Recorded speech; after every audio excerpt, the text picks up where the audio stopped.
ঘরে থাকা সামান্য কিছু উপকরণ দিয়ে খুব সহজেই আমার মতন তোমরাও এত সুন্দর একটা প্লাম কেক ঘরেই বানিয়ে নিতে পারো। আমার কাছে সমস্ত উপকরণ ছিল না, যেটুকু ছিল সেটা দিয়েই কাজ চালিয়ে নিয়েছি। প্রথমেই নিয়ে নিয়েছিলাম একটা কমলা লেবু, আর সেটাকে কেটে ওর থেকে জুস বের করে নিয়েছিলাম।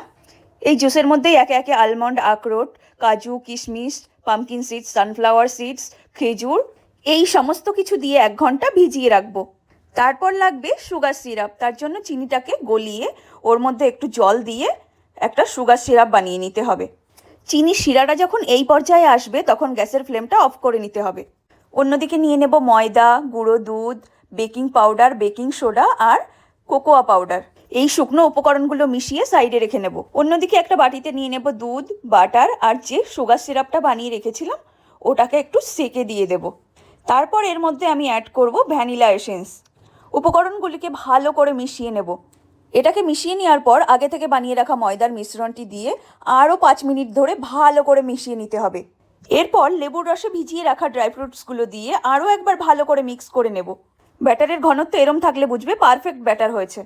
এবারে একটা মোল্ডের মধ্যে পেপার দিয়ে তার উপরে তেল ব্রাশ করে ব্যাটারটাকে ঢেলে দিতে হবে। তারপরে একটু সেট করে নিতে হবে।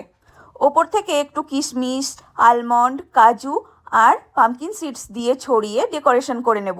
অন্যদিকে গ্যাস চুলায় বসিয়ে দিয়েছিলাম একটা তাওয়ার উপর স্ট্যান্ড দিয়ে 5 মিনিট প্রিহিট করে ব্যাটারটাকে বসিয়ে একটা সসপ্যান দিয়ে ঢেকে দিয়েছিলাম। 40 মিনিট পর ঢাকনাটা তুললেই এরকম সুন্দর একটা কেক তোমরাও পেয়ে যেতে পারো। টুথপিক দিয়ে দেখে নিয়েছিলাম খুব সুন্দরভাবে কুক হয়েছে, আর দেখো খুব সুন্দরভাবে ডিমোল্ডও হয়ে গেল। নিচ থেকে পেপারটা তুলে নিলেই গরম গরম কেক কিন্তু খাওয়ার জন্য একদম রেডি। আমার কথা বিশ্বাস করতে হবে না, তোমরা নিজেরাই দেখে নাও কেকটা কত সুন্দর সফট আর স্পঞ্জি হয়েছে। তোমরাও একবার বাড়িতে বানাও আর কমেন্ট করে জানিও কেমন হয়েছে।